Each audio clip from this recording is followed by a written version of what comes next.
Cüdo üzrə Olimpiya çempionları Hidayət Heydərov və Zelim Kotsoyev dünya reytinq cədvəlinə başçılıq edirlər. Onlar Beynəlxalq Cüdo Federasiyasının açıqladığı cədvəldə lider mövqeyində qərarlaşıblar.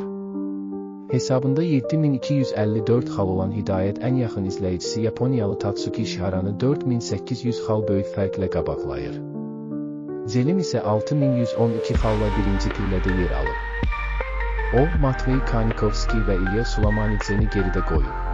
Олимпийские чемпионы по дзюдо Хидаят Гейдаров и Зелим Катсоев возглавляют мировую рейтинговую таблицу.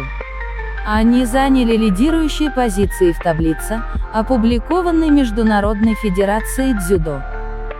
С 7254 очками Хидаят значительно опережает своего ближайшего конкурента, японца Тацеуки Исихару 4800 очков.